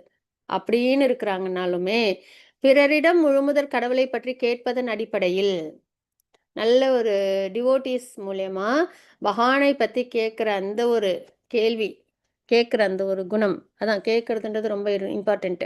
ஹியரிங் ஃபர்ஸ்ட்டு டிவோஷனல் சர்வீஸ் என்ன ஹியரிங் பிரகலாத் மகாராஜா சொல்லியிருக்காங்க இல்லையா? ஏன்னா நம்மலாம் உறக்கத்துல இருக்கோம். எழுந்திரிக்கணும்னா ஃபர்ஸ்ட்டு சத்தம் வேணும். அந்த சவுண்ட் வந்து நம்ம வந்து எழுப்புற அந்த சவுண்ட் வந்து ஆன்மீகத்தில் நம்மளுக்கு யார்கிட்டேருந்து வரணும்? டிவோட்டிஸ் கிட்டேருந்து வரணும். சரிங்களா? அதனால தான் பாரதத்தில் எல்லா டிவோட்டிஸோட ப்ரேயர்ஸ்லையும் பார்த்தோன்னா, எனக்கு வந்து டிவோட்டிஸோட அசோசியேஷன் கொடுங்க, உங்களை மறக்காமல் இருக்கணும் நான் எந்த நிலையிலையும், உங்களுக்கு எந்த நிலையிலையும் நான் பக்தி பண்ணணும், இதுதான் கேட்பாங்க. ஃபஸ்ட்டு கேட்குறதே டிவோட்டிஸோட அசோசியேஷன் எனக்கு வேணும். அது யார் என்ன மாதிரி டிவோட்டிஸ்? பானஃபைட் பரம்பராவில் வர டிவோட்டிஸோட அசோசியேஷன் வேணும் அப்படின்னு வந்துட்டு கேட்பாங்க. ஏன்னா அவங்க தான் நம்மளை என்ன பண்ணுவாங்க? தட்டி எழுப்புவாங்க. உறக்கத்தில் இருக்க நீ ஏந்திரி, பக்தி பண்ணு, பகவான் இவங்க தான் அப்படின்னு நம்மளுக்கு யார் சொல்லுவாங்க? டிவோட்டிஸ் தான். ஸோ அந்த வகையில் பிறரிடமிருந்து முழுமனது கடவுளை பற்றி கேட்பதன் அடிப்படையில் அவரை வழிபட தொடங்குகின்றனர். எந்த எந்த நாலேஜும் இல்லைப்பா, கர்மயோகம், ஞானயோகம், அஷ்டாங்க யோகம் எதுவுமே எனக்கு எதுவுமே தெரியாது அப்படின்றவங்க கூட பகவானை பற்றி கேட்க கேட்க பானஃபைட் பரம்பராலேருந்து அங்கீகரிக்கப்பட்ட பரம்பரையிலேருந்து கேட்க கேட்க அவங்களுக்கு என்ன தெரிய வரும்? பக்தியில் அவங்களுக்கு முன்னேற்றம் ஏற்படும். சரிங்களா? தங்களது இயல்பின் காரணத்தினால் அவர்களும் பிறப்பிறப்பு வழியினை கடந்து செல்கின்றனர். பக்தியில் ஈடுபட்டு அவங்க என்ன பண்ணுவாங்க? ஓ பகவான் இவங்க, நம்ம வந்து அவங்களுக்கு பக்தி பண்ணணும், நான் ஆத்மா, அந்த நாலேஜ் அவங்க டிவோட்டிஸ்டேருந்து கேட்க கேட்க அவங்களும் வந்து பிறப்பிறப்பு சுழற்சியிலேருந்து வெளியில் வருவாங்க. எக்ஸாம்பிள் வந்து கபிலரும் தேவகூதி அம்மாவும். சரிங்களா? கபிலரோட அம்மா தேவகூதி, அவங்க வந்து கபிலர்கிட்டேருந்து சாங்கிய ஃபிலாசபியை கேட்பாங்க. அதன் மூலயமா அந்த கேட்குறதோட அவங்க வந்து ஒரு அழகான ஒரு குடும்ப வாழ்க்கையில் ஈடுபட்ட ஒரு பெண். சரிங்களா? சுயம்பு மனுவோட மகள், கர்தம முனியோட ஒய்ஃபு. அவங்க என்ன பண்ணுறாங்க? உபதேசத்தை கேட்டு கேட்டு அவங்க பக்தியில் வந்து பகவானை அடைகிறாங்க அப்படின்றத நம்ம பார்க்குறோம். சரிங்களா? இதெல்லாம் வந்து பாகவத்தில் உங்களுக்கு 3rd கேண்டோவில் இருக்கும். நல்ல விரிவாக பாகவத்தை நல்லபடியாக கேளுங்க, நிறைய ரியலைசேஷன் கிடைக்கும். பாரதர்கள் தலைவனே, அசைவை அசையாதவை என எதையெல்லாம் நீ காண்கின்றாயோ அவையெல்லாம் செயல்களின் களமும் களத்தை அறிபவனும் இணைந்த கலவையே ஆகும். நம்ம என்னெல்லாம் பார்க்குறோமோ சித்து அச்சித்து, சரிங்களா? இது எல்லாமே என்னன்னா இந்த நம்ம பார்த்தோம்ல ஃபிலாசபி, அதோட கலவை தான், யூனியன் தான். சரிங்களா? ஒன்று க்ஷேத்ரஜன், சோல், சூப்பர் சோல், இதோட கலவையே. நம்ம என்ன பார்த்தாலும் அதான். சரிங்களா? நம்ம சரீரம் பார்த்தா அது வந்து க்ஷேத்திரம், உள்ளுக்குள்ளார உயிர் வாழிகளுக்குள்ளார ஆத்மா பரமாத்மா இருக்காங்க, எல்லாத்துலேயும் பகவான் ஊடுருவி இருக்காங்க. சரிங்களா? ஸோ அதோட கலவையே அப்படின்றத நம்ம பார்க்குறோம். அடுத்தது, எல்லா உடல்களிலும் ஜீவாத்மாவுடன் இணைந்து பரமாத்மாவை காண்பவனும். இதுலேருந்து நம்ம வந்து ஞான சக்ஷு பார்க்க போகிறோம். சரிங்களா? எப்படி இருக்கணும் நம்மளோட பார்வை அப்படின்றத தான் நம்ம பார்க்க போகிறோம். ஸ்லோகம் எதுவும் மிஸ் பண்ணல? ஓகே. இது வந்து நம்ம வந்து 5th சாப்டர்ல நம்ம பார்த்துருப்போம். பண்டிதா சமதர்ஷன அப்படின்னு. நன்கு கற்றறிந்த அடக்கமுள்ள பண்டிதனுக்கு எல்லாமே சமமாக தான் தெரியும். எல்லாரையும் சமமாக தான் பார்ப்பாங்க. நாயை தின்பவன் எல்லாருமே, பிராமணன் எல்லாருமே அவங்க எப்படி பார்ப்பாங்க? பசு, யானை எல்லாருமே அவங்க சமமாக தான் பார்ப்பாங்க. எதனால? உள்ளுக்குள்ளார இருக்கிற ஆத்மாவை தான் அவங்க பார்ப்பாங்களே தவிர, இந்த மாற்றத்துக்கு உட்படுற இந்த ஜட உடல் அவங்க பார்க்க மாட்டாங்க. இங்கே பார்த்தோன்னா இங்கே வந்து ஒரு கிரேன் இருக்கு, இங்கே வந்து சிங்கம் இருக்கு, இங்கே வந்து ஒரு சேஜ் இருக்காங்க, இங்கே வந்து டாக் இருக்கு. இதை வந்து ஒரு நன்கு கற்றறிந்த அடக்கமுள்ள பிராமணன் வந்து இந்த மாற்றத்துக்கு உட்பட்ட சரீரம் அதை வந்து அவங்க ஃபோக்கஸ்க்கே வராது. ஏன்னா அது டெம்பரவரி, வரும் போகும் வரும் போகும். ஆனால் எது நிரந்தரமாக இருக்குது, நித்தியமாக இருக்குது? ஆத்மா. அவங்க கூடவே யார் இருக்கா? பரமாத்மா. அதுதான் அவங்க கண்ணுக்கு தெரியும். அதனால தான் எல்லாரையும் அவங்க வந்து சமமாக பார்ப்பாங்க அப்படின்றத நம்ம பார்க்குறோம் இல்லைங்களா? ஸோ அது மாதிரி எல்லா உடல்களிலும் ஜீவாத்மாவுடன் இணைந்து பரமாத்மாவை காண்பவனும். ஜீவாத்மா கூட கூடவே யார் இருப்பா? கண்டிப்பா பரமாத்மா இருப்பாங்க இல்லையா? அத வந்து நம்ம பார்க்கணும். அழியக்கூடிய உடலில் இருக்கும் ஆத்மாவையும் பரமாத்மாவையும் அழிவடைவதில்லை. இந்த சரீரம்லாம் அழியும். ஏதோ ஒரு கர்மானால இந்த லயன் என்ன ஆயிடுச்சு? இந்த இந்த இந்த ஜீவாத்மா சிங்கத்தோட ரூபத்துல இருக்கு. சரிங்களா? ஏதோ ஒரு கர்ம பலனால இந்த ஆத்மா வந்து கிரேனா இருக்கு. ஏதோ ஒரு ரூபத்தினால ஏதோ ஒரு காரணத்தினால கர்ம பலனால இந்த ஆத்மா வந்து பீகாக்கா இருக்கு. அப்ப இதெல்லாம் வந்துட்டு நிரந்தரமா இருக்குமா? இல்ல. மாறிக்கிட்டே இருக்கும் இந்த சரீரம். இல்லையா? ஆனா, உள்ளுக்குள்ளார இருக்கிற அந்த ஆத்மாவும், ஆத்மா கூட இருக்கிற பரமாத்மாவும் என்றும் மாறுவதில்லை, அழிவடைவதில்லை அப்படின்றதை வந்து நல்லா புரிஞ்சுப்பாங்க. சரிங்களா? என்பதை புரிந்து கொள்பவனே உண்மையில் காண்பவன் ஆவான். ஞான சக்ஷு. சரிங்களா? நம்மளோட பார்வை எப்படி இருக்கணும்? அழியக்கூடிய மாற்றத்துக்கு உட்பட்ட சரீரத்துக்கு நம்ம இம்பார்ட்டன்ஸ் கொடுக்கக்கூடாது. ஆத்மா, பரமாத்மாவுக்கு தான் கொடுக்கணும். அப்படி பார்த்தோம்னா நம்மளுக்கு விரோதியே கிடையாது. நண்பனும் கிடையாது. பற்றுதலும் வராது, வெறுப்பும் வராது. இருமைகளே வராது. இல்லையா? இது உயர்ந்தது, இது தாழ்ந்தது, எதுவுமே நம்மளுக்கு தெரியாது. ஏன்னா இந்த உயர்ந்தது, தாழ்ந்தது, விரோதி, நண்பன் எல்லாம் இந்த சரீரம் சார்ந்த விஷயத்துல தான் உண்டே தவிர, ஆண் ஆத்மா சார்ந்த விஷயத்துலயோ, ஆன்மீகம் சார்ந்த விஷயத்துலயோ கிடையாது. இல்லைங்களா? ஸோ அப்ப நம்மளோட பார்வை எப்படி இருக்கும்? ஆத்மா எல்லாருமே பகவானோட டிவோட்டீஸ். எல்லாரையும் நம்ம வந்து பகவான் அவங்களுக்குள்ளார இருக்கிறது நம்மளால பார்க்க முடியும். எல்லாரையும் ரெஸ்பெக்ட் பண்ணுவோம். கிருஷ்ணா நம்ம முன்னாடி வந்தா நம்ம வந்து அவங்கள உதாசீனப்படுத்துவோமா? திட்டுவோமா? ஏதாவது பண்ணுமா? இல்ல இல்லையா? அப்ப அந்த அளவு நம்ம எல்லாருமே வேல்யூ பண்ணுவோம். கேர் பண்ணுவோம். ஆனா அட்டாச்மெண்ட் மட்டும் பகவான் கிட்ட. சரிங்களா? அதுல கவனமா இருக்கணும். ஹரே கிருஷ்ணா. அடுத்தது 29 ஸ்லோகத்துல பரமாத்மா எல்லா இடங்களிலும் எல்லா உயிர்வாழிகளிலும் சமமாக விட்டிருப்பதை காண்பவன். எ ஒரு டாகு கிட்ட பகவான் இருக்க மாட்டாங்க. இல்ல ஒரு பேர்ட்ஸ் கிட்ட பகவான் இருக்க மாட்டாங்க. அப்படிலாம் கிடையாது. எல்லா உயிர்வாழிகளும் சமமாக இருக்காங்க அவங்க. ஒரே பரமாத்மா தான். சரிங்களா? எல்லாரோட உடல்லயும் இருக்கிறவங்க. அந்த நிலையில வந்து பார்க்கறது, தனது மனதால் தன்னை இழிவுபடுத்திக் கொள்வதில்லை. இவ்வாறு அவன் தெய்வீக இலக்கை அணுகுகின்றான் அப்படின்றத நம்ம பார்க்குறோம். யாரையும் நம்ம என்ன பண்றதில்ல, துன்புறுத்துறதில்ல. சரிங்களா? எவனொருவன் ஜட இயற்கையினால் படைக்கப்பட்ட உடலே எல்லா செயல்களையும் செய்கின்றது என்பதையும் ஆத்மா எதையும் செய்வதில்லை என்பதையும் காண்கின்றானோ அவனை உண்மையில் காண்கின்றான் ஞான சக்ஷு. சரிங்களா? என்ன நம்ம இதுல பார்க்குறோம்? ஜட இயற்கையினால் படைக்கப்பட்ட உடலே எல்லாம் செய்கிறது. ரொம்ப தெளிவா அத நம்ம வந்து அண்டர்ஸ்டாண்ட் பண்ணணும். சரிங்களா? இப்ப நமக்கு வந்து பசிக்குது. ம். சாப்பிடணும். அப்ப உணவுன்றது ஆத்மாவுக்கா? நமக்கா? நான் ஐ மீன் நம்மளே ஆத்மா தான். உடலுக்கா? உணவுன்றது உடலுக்கா? இல்ல ஆத்மாவுக்கான்னா உடலுக்கு தான். இல்லைங்களா? அப்ப மனம் என்ன பண்ணும்? ஆசைப்படும். என்ன சாப்பாடு பிடிக்கும்? அப்படின்னு. புத்தி வந்து அதுக்கு கைட் பண்ணும். உனக்கு பிடிச்ச சாப்பாடு இது. அத நீ செஞ்சுக்கோ, இல்லைன்னா வாங்கிக்கோ. ஆர்டர் பண்ணிக்கோ அப்படின்னு. சரிங்களா? அதுக்கப்புறம் அதை ரசிச்சு சாப்பிடுறோம். அது என்ன பண்ணுது? சென்சஸ். இல்லைங்களா? அப்ப இந்த ஜட உடலே எல்லா செயல்களையும் செய்கிறது என்பதையும், ஆத்மா எதையும் செய்வதில்லை என்பதையும், நம்மளுக்கு பசிக்குதுன்னு சாப்பிடுறோம்ல, அந்த ஒரு சின்ன ஒரு உதாரணம். அதுல ஆத்மாவுக்கு பசி, தூக்கம் ஏதாவது இருக்கா? இல்ல. அப்ப உணவு சாப்பிடணும்னு நெனைக்கும்போது அது உடலுக்கு தான். அந்த உடல்ல மனம் வந்து ஆசைப்படுது ஒரு வகையான உணவு எடுத்துக்கணும்னு. புத்தி அதுக்கான கைடன்ஸ குடுக்குது. அதுக்கப்புறம் அந்த உணவ வந்து நம்ம சாப்பிடுறோம். அது சென்சஸ் என்ஜாய் பண்ணுது. நாக்கு என்ஜாய் பண்ணுது. சரீரம் வந்து அத வந்து டைஜஸ்ட் பண்ணுது. இதுல ஏதாவது ஆத்மாக்கு சம்மந்தம் இருக்கான்னா? கிடையாது. அப்போ ஜட இயற்கையினால் படைக்கப்பட்ட உடலே எல்லா இது மாரி எல்லாத்துலயும். சரிங்களா? ஜட உலகே எல்லாம் செய்கிறது என்பதையும், ஆத்மா எதையும் செய்வதில்லை என்பதையும் காண்கின்றானோ, அவனே உண்மையில் காண்கின்றான். ஓகேங்களா? ஸோ இதுதான் ஞான சக்ஷு. ஃபர்ஸ்ட் என்ன பார்த்தோம்? எல்லாத்துலயும் வந்து பகவான் இருக்காங்க. சரீரம் அழியக்கூடியது. ஆனா, ஆத்மாவும், பரமாத்மாவும் அழிவடையதில்லை அப்படின்றத பார்த்தோம். அதுக்கு அடுத்ததுல பகவான் இருக்காங்க. எல்லா உயிர்வாழிகள்ட்டயும் சமமா இருக்காங்க.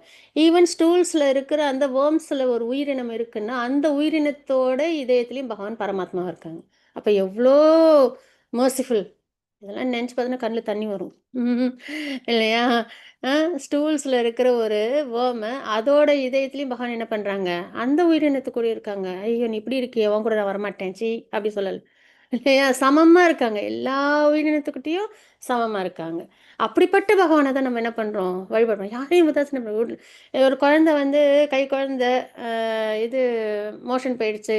இல்லன்னா வந்துட்டு ஒரு இது யூரின் போயிடுச்சுன்னா, அம்மா வந்து "சீ நான் தொடமாட்டேன் உன்னையன்னு" சொல்லுவாங்களா? இல்ல. அத எடுத்து கிளீன் பண்ணி அத வந்து அழகா வச்சுப்பாங்கல்ல. அந்த அது ஒரு ஒரு அம்மா ஒரு நிலையில. பகவான் அவ்ளோ காருண்யமானவங்க. அதெல்லாம் நினைச்சோம்னு வச்சுக்கோங்க, இதுதான் பகவானோட குணங்கள். அதெல்லாம் நினைக்கும்போது, நான் ஏன் உன்னைய பக்தி பண்ணல? நான் ஏன் உன்னைய விட்டு விலகி இருக்கேன்? வேதனை அப்படியே மனசுலேருந்து, அடிமனசுலேருந்து வரணும். இப்படிப்பட்ட உன்னைய போய் நான் இவ்வளோ நாளா தெரிஞ்சுக்காம விட்டேனே பகவானே! பக்தி பண்ணாம விட்டுட்டேனே அப்படின்னு வேதனைப்படணும். ஏங்கி ஏங்கி பக்தி பண்ணணும். சரிங்களா? அதனால பேராசைப்படணும். அ ஸோ அந்த வகையில பகவான் வந்து யா எல்லார்ட்டயும் சமமா இருக்காங்க, அப்படின்றத நம்ம பார்க்குறோம். சரிங்களா? அதுக்கு அடுத்தது சரீரம் தான் எல்லாத்தையும் செய்யுதே தவிர, இப்ப நம்ம உணவு பார்த்த மாரி தான். எல்லா விஷயமும் இப்ப நம்மளுக்கு ஆத்மாவுக்குன்னு என்ன வேணும்? பக்தி மட்டும் தான். மத்த எது செஞ்சாலும் அது சரீரத்துக்கு தான். ஆத்மா எதோடயும் சம்மந்தப்படுறதில்ல அப்படின்னு நம்ம தெரிஞ்சுக்கணும்.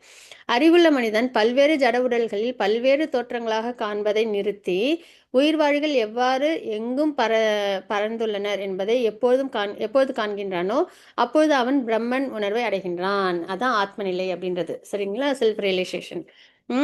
அந்த தோற்றம் அதெல்லாம் வந்து பார்க்கறத நிறுத்திட்டு உயிர்வாழிகள் தான் இருக்காங்க அப்படின்றத அந்த ஆத்மா அந்த நிலையை அவங்க வந்து காண்கின்றாங்களோ அப்போ பிரம்மன் உணர்வை அவங்க அடைகிறாங்கன்றதை பார்க்குறோம்.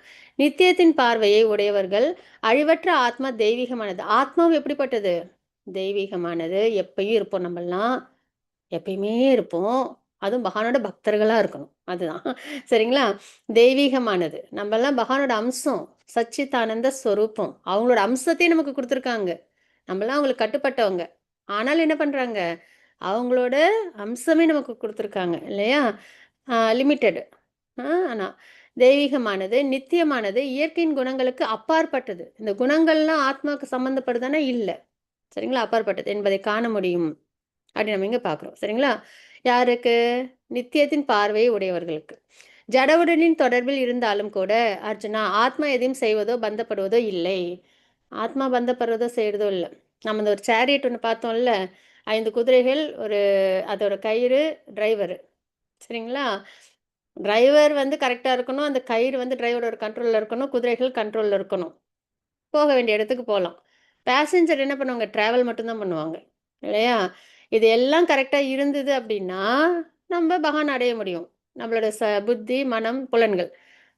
அப்படி வந்து சென்ஸ் கிராட்டிஃபிகேஷனில் இந்த ஜட உலகத்தில் புத்திக்கு நாலேஜ் இல்லாமல், மனம் கண்ட்ரோல் இல்லாமல், சென்சஸ் கண்ட்ரோல் இல்லாமல் இருந்ததுன்னா என்ன ஆகும்? ஆத்மா போக வேண்டிய இலக்கை போய் அடைய முடியாது. அதுதான். ஸோ அதனால் ரொம்ப இந்த சரீரத்தை நம்ம எப்படி யூஸ் பண்ணணுமோ அப்படி யூஸ் பண்ணணும். அதுதான். சரிங்களா? புத்திக்கு வந்து நாலேஜ் இருக்கணும், நம்ம பக்தி பண்ணணும் அப்படின்றது. அதுக்கேற்ற மாதிரி மனதையும் புலன்களையும் அது போன போக்குக்கு போகாமல் கண்ட்ரோல் பண்ணி பக்தி மார்க்கத்துக்கு அழகாக கொண்டு வரணும். இதுதான். அப்போ தான் நம்ம என்ன பண்ண முடியும்? அடைய வேண்டிய இலக்கு அடைய முடியும். அப்போ ஆத்மா வந்து இதில் எதுலேயும் பந்தப்படுறதில்ல, ஜஸ்ட் ட்ராவல் பண்ணுறோம் இந்த சரீரத்தில். சரிங்களா? ஆனால் சரியாக நம்ம யூஸ் பண்ணிக்கணும். அதுதான். என்ன படித்தோம்? நித்தியத்தின் பார்வையை உடையவர்கள் அழிவற்ற ஆத்மா தெய்வீகமானது, நித்தியமானது, இயற்கையின் குணங்களுக்கு அப்பாற்பட்டது. நம்மலாம் இப்படி தான். நான் சரீரமல்ல ஆத்மான்ற நிலையில் எனக்கு என்றைக்கும் அழிவுன்றது கிடையாது. இறப்புன்றது சரீரத்துக்கு தான். அது நிறையா தானே நம்ம ஃபேஸ் பண்ணிட்டோம். இதுதான் ஃபஸ்ட் டைம்லாம் இல்லை. நிறைய பேருக்கு ஒரு பயம் இருக்கும், இறப்பு வந்து என்ன பண்ணுறதுன்னு. அது நிறையா தடவை நம்ம வந்து பண்ணிட்டோம், ஃபேஸ் பண்ணிட்டோம். இந்த பிறவியிலே இறப்புன்றது கடைசியாக இருக்கணும்னா நம்ம என்ன பண்ணணும்? பக்தி பண்ணிடணும். சரிங்களா? அந்த மாதிரி நம்ம நித்தியமானவங்க, நம்மளுக்கும் இந்த ஜட இருக்கு சம்மந்தம் இல்லாதது, இதெல்லாம் நம்ம தெரிஞ்சுக்கிட்டு நம்ம என்ன பண்ணணும்? நம்மளோட அந்த ஆத்ம நிலை நம்ம சரியாக உணரணும். அப்போ ஆத்மா எதையும் செய்வதோ பந்தப்படுவதோ இல்லை அப்படின்றத நம்ம தெரிஞ்சுக்கலாம். ஏன்னா எல்லாமே சரீரம் தான் செய்யுது. எங்கும் நிறைந்திருந்தாலும் தனது நுண்ணிய இயற்கையினால் ஆகாயம் எதனுடன் கலக்காமல் இருக்கிறது. ஆகாயம் எங்கேயும் பரவி இருக்கு. ஆனால் காத்தோடையோ டஸ்டோடையோ எதோடையாவது அது கலந்துருக்கானா? இல்லை. ஆகாயம் எதோடு கலக்காம தனிச்சிருக்கு இல்லையா? அது போல பிரம்மனின் பார்வையில் நிலை பெற்ற ஆத்மா, செல்ஃப் ரியலைசேஷனில் இருக்கிறவங்க, உடலில் அமைந்திருந்தாலும் உடலுடன் கலப்பதில்லை. ஆகாயம் இருக்கு, அதோட வந்து எல்லாம் கலக்குதா? இந்த டஸ்ட்டு, இந்த விஷயங்கள்லாம் கலக்குதா? ஏர் இதெல்லாம் கலக்குதுன்னா இல்லை.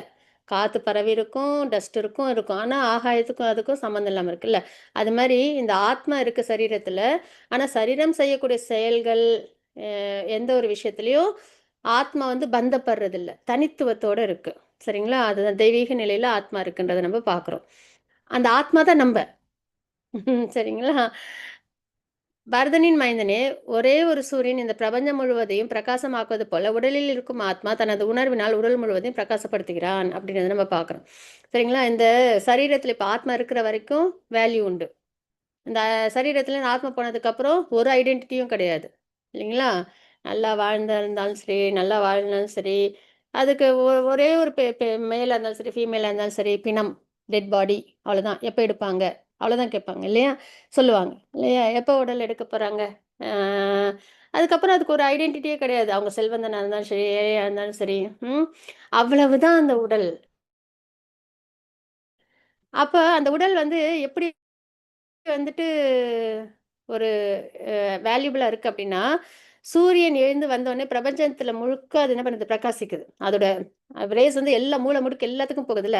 அது மாதிரி இந்த சரீரம் அதுக்குள்ளார ஆத்மா வந்தோடனே அந்த உணர்வுன்றது என்ன ஆகுது? உடல் முழுக்க பரவுது அப்படின்றத பார்க்குறோம். சூரியன் வந்தோடனே ஒளி கதிர்கள் எல்லா இடத்துலையும், அந்த இருட்டுன்றதே இல்லாமல் எல்லா இடத்துலையும் பரவுது இல்லையா? அதே மாதிரி ஆத்மா வரும்போது இந்த சரீரம் முழுக்க அந்த உணர்வு அப்படின்றது ஏற்படுது அப்படின்றத நம்ம பார்க்குறோம். உடலுக்கும் உடலின் உரிமையாளனுக்கும் இடையிலான இந்த வேறுபாட்டை ஞான கண்களை கொண்டு அறிந்து ஜட இயற்கையின் பந்தத்திலிருந்து முக்தி பெறுவதற்கான வழிமுறையை புரிந்து கொண்டவர்கள் பரம இலக்கினை அடைகின்றனர். அப்ப இந்த சரீரத்தோட நிலை என்ன, ஆத்மாவோட உயர்ந்த நிலை என்ன, பகவானோட உயர்ந்த நிலை என்ன, இதெல்லாம் தெரிஞ்சு நம்ம வந்து பக்குவத்துல நம்ம என்ன பண்ணணும், நம்ம இருந்தோம் அப்படின்னா வழிமுறையெல்லாம் பின்பற்றி பக்தி மார்க்கத்தை, சரிங்களா, நம்ம வந்து பகவானை அடைய முடியும் அப்படின்றத நம்ம பார்க்குறோம். இதுதான் ஞான சக்ஷு, சரிங்களா. ஸோ இந்த வகையில் நம்ம என்ன பண்ணுறோம் அப்படின்னா க்ஷேத்ரஜ்ஞ விபாக யோகம் நம்ம பார்த்தோம் 13th சாப்டரு. ஸோ நம்ம இந்த உலகத்தில் இருந்து நம்ம கஷ்டப்படுறோம், பிறப்பிறப்பில் இருக்கோம்னா அது காரணம் நம்ம தான். காரணம் குண சங்கோஷிய ஆத்மாக்கள் என்ன பண்ணிடுறோம், அந்த குணங்களோட சம்மந்தப்படுறோம். அதனால் நம்ம பர்த் டெத் லைஃப் சைக்கிள் இருக்கும். அதில் வர இன்ப துன்பத்துக்கும் வேறு யாருமே காரணம் கிடையாது, பகவானோ மற்றவங்களோ கிடையாது. நம்மளுக்கு கஷ்டமோ துன்பமோ வந்ததுன்னா அதுக்கு நம்ம தான் காரணம், நம்ம செஞ்ச கர்மா தான் நமக்கு வருது அப்படின்றதுல நம்ம தெளிவாக இருக்கணும். இன்னொன்று, இந்த சரீரத்தை எதுக்காக பயன்படுத்தணும், நான் ஆத்மா, என்னோட நிலை என்ன, பகவானோட நிலை என்ன, அதை தெரிஞ்சு நம்ம நல்லபடியாக பக்தி பண்ணணும். அப்போ அந்த புரிதல் வரும்போது ஞான சக்ஷு எல்லாரையும் நம்ம எப்படி பார்க்கணும், எல்லா எல்லா விஷயத்தையும் நம்ம எப்படி பார்க்கணும், உள்ளுக்குள்ளார இருக்கிற ஆத்மாவை தான் பார்க்கணும், பரமாத்மாவை தான் பார்க்கணும். இந்த சரீரம் தான் எல்லாம் செய்து, அதுக்கும் ஆத்மாவுக்கும் சம்மந்தம் இல்லை.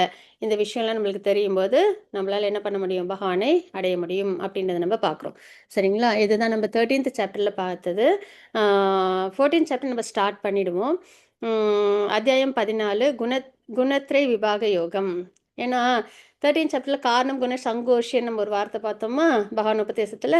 என்ன பார்த்தோம், அதில் ஆத்மா வந்து இந்த குணங்களோட சம்மந்தப்படுறதுனால சிரமப்படுறோம் அப்படின்றத பார்த்தோம், பர்த் டெத் லைஃப் சைக்கிள் இருக்கணும். அப்போ பிரச்சனை எங்கன்னு தெரியுது, குணத்தோட சம்மந்தப்படுறதுனால தான் ஆத்மா சிரமப்படுதுன்னு. அப்போ அந்த குணங்களை பற்றி நம்ம தெரிஞ்சுக்கணும்ல. இப்போ ஒரு மனுஷனுக்கு நோய் இருக்குது அப்படின்னா அந்த நோய்க்கான விஷயம் என்னன்னு தெரிஞ்சதானே ட்ரீட்மெண்ட்டை கொடுக்க முடியும் இல்லையா. ஸோ அந்த மாதிரி குணத்தோட சம்மந்தப்படுறதுனால தான் நமக்கு வந்து சிரமம், பர்த் டெத் லைஃப் சைக்கிள் இருக்குன்னா அந்த குணங்களை பற்றி நம்ம தெரிஞ்சுக்கணுமா. ஸோ அந்த குணங்களை பற்றி நம்மளுக்கு விரிவாக சொல்கிற ஒரு அத்தியாயம் தான் குணத்திரை விபாக யோகம். ஜட இயற்கையின் முக்குணங்கள், சாத்விக குணம் எப்படி இருக்கும், ராஜச குணம் எப்படி இருக்கும், தாமச குணம் எப்படி இருக்கும், அதில் சம்மந்தப்பட்ட என்ன நடக்கும், அதுலேருந்து எப்படி வெளியில் வர்றது. ஏன்னா அதுலேருந்து வெளியில் வந்தானே பிறப்பிறப்பு சுழற்சியிலேருந்து நம்மளால் வெளியில் வர முடியும். ஸோ இந்த விஷயங்கள்லாம் இந்த அத்தியாயத்தில் நம்ம நல்லபடியாக பார்ப்போம். ஸ்ரீ ஸ்ரீ ராதா கோவிந்தரோட அனுகிரகத்தோடு நம்ம வந்து பார்க்கலாம். 14th சாப்டரில் 1 to 9 வரைக்கும் முக்குணங்களை பற்றி நம்ம பார்ப்போம். குணத்தின் ஆதிக்கத்தை அறிதல், அது வந்து 10லேருந்து 13 வரைக்கும் பார்ப்போம். குணங்களுக்குள்ளே செயல்பட்டு மடிதல், முக்குணங்களுக்குள்ளேயே இருந்து அதுலேயே வாழ்ந்து அதுலேயே மடியிறது, அப்போ என்ன நடக்கும் அப்படின்றத பார்க்குறோம். அதுதான் நம்ம இது வரைக்கும் ஆரம்பமே என்னன்னு தெரியாது, நமக்கெல்லாம் ஆரம்பமே கிடையாது. அப்பையிலேருந்து நம்ம இதை தான் நம்ம என்ன பண்ணியிருக்கோம், ஃபேஸ் பண்ணிக்கிட்டே வரோம். பிறப்பு இறப்பு, பிறப்பு இறப்பு சரிங்களா.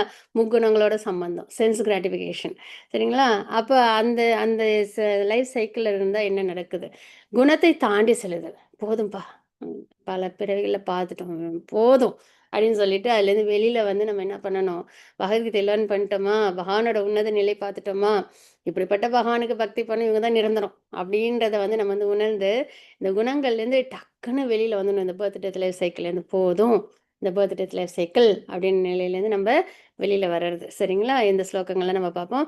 பகவான் ரொம்ப அழகாக நமக்கு வந்து உபதேசங்கள் கொடுத்துட்ருக்காங்க.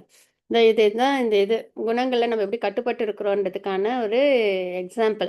நம்மலாம் உயிர்வாழிகள், நம்ம நினைக்கிறோம் நான் என் இஷ்டப்படி தான் இருப்பேன், எனக்கு தோணுனதான் செய்கிறேன் அப்படின்னு சொல்லி நம்ம நினைக்கிறோம். ஆனால் நம்ம எப்படி இருக்கோம், கட்டுண்டு இருக்கோம். நம்ம ஒரு விஷயத்தை ஆசைப்பட்டு ஒரு செயலை செய்கிறோன்னா ஒன்று சாத்விக குணத்தில் இருப்போம், இல்லையா ராஜச குணத்தில் இருப்போம், இல்லையா தாமச குணத்தில் இருப்போம்.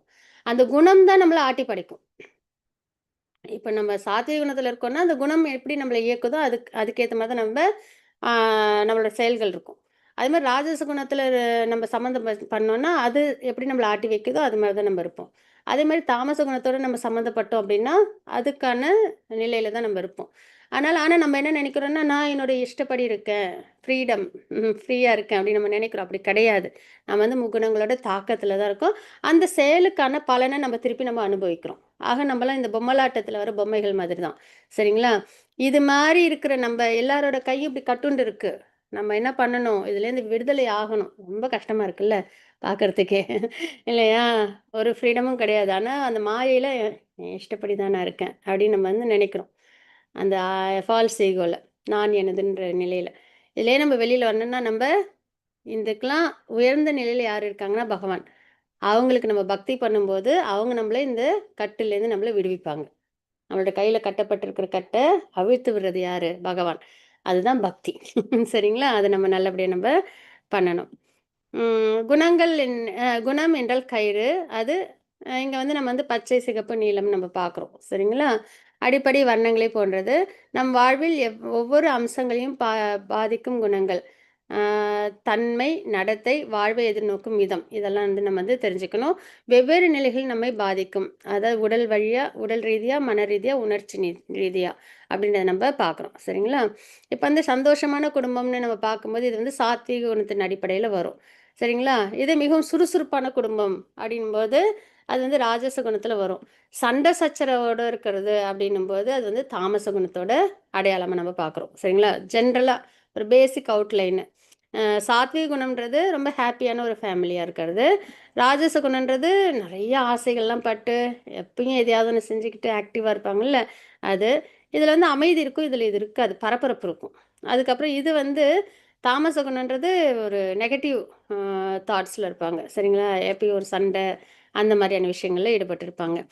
அப்ப புத்தகங்கள்லாம் இந்த 3 குணத்துல உள்ளவங்க என்னென்ன மாரி செயல்கள்ல ஈடுபடுவாங்கன்றது தான் இந்த 2 டேப்லெட் காலத்துல நம்ம பார்க்குறோம். சரிங்களா? புத்தகங்கள்னும்போது உற்சாகமூட்டும் சுயசரிதை இதெல்லாம் வந்து படிக்கிறது. சரிங்களா? ஆ ஒரு சாத்வீகமான நிலையில உள்ள புத்தகங்கள படிப்பாங்க. அதே வந்து ராஜச குணத்துல உள்ளவங்க இந்த நாவல் அதெல்லாம் வந்து படிப்பாங்க. சரிங்களா?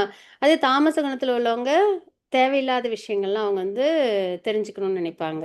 சரிங்களா? அது நம்பள அருவருப்பு தரக்கூடிய விஷயங்கள்லாம் அவங்க வந்து பார்ப்பாங்க. ஆ ஆசிரியர் வேலை இந்த மாரியானத பார்ப்பாங்க. ஆ பணம் தேன் போன்றது, பணம் பத்தும் செய்யும். பணமே நாட்டமா இருக்கும் இவங்களுக்கு. இவங்களுக்கு வந்து இந்த மது, போதை இந்த மாரி விஷயங்கள்லாம் நாட்டமா இருக்கும். இவங்க வந்து காலையிலேயே எந்திச்சிடுவாங்க.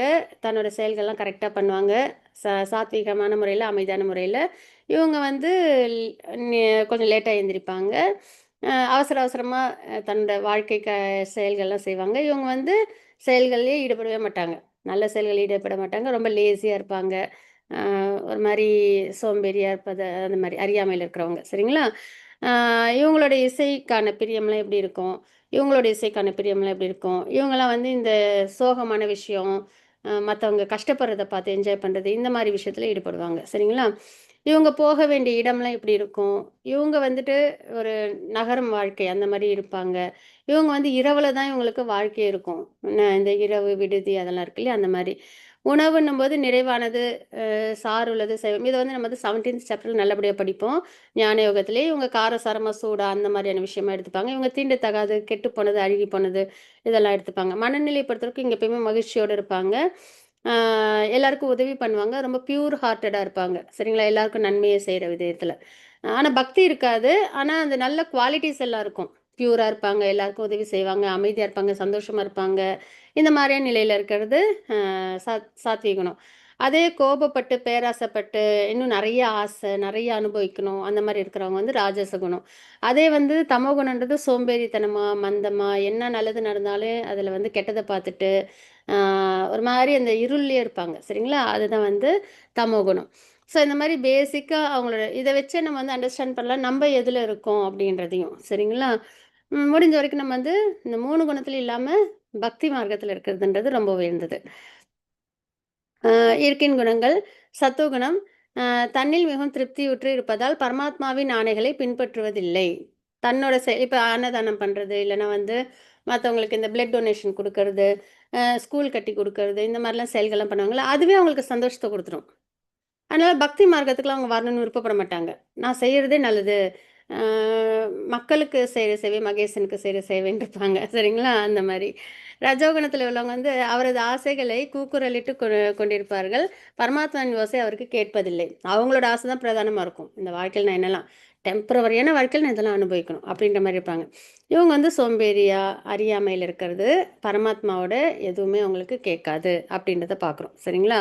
ஸோ இந்த மாதிரியான விஷயங்கள் தான் நம்ம வந்துட்டு குணங்கள்ல பார்க்குறோம். வாழ்வின் முரண்பாடுகள் 3 கண்ணுக்கும் தெரியாத கட்டுக்கள். சாரி சாரி என்னன்னா, கண்களுக்கு தெரியாத கட்டுக்கள் என்னை கெட்டியாக பிடித்துக் கொண்டுள்ளன. நான் நினைத்துக் கொண்டிருந்தேன், அதுதான் என் உண்மையான பலம் என்று. நம்ப வந்து நினைப்போம் இல்லையா?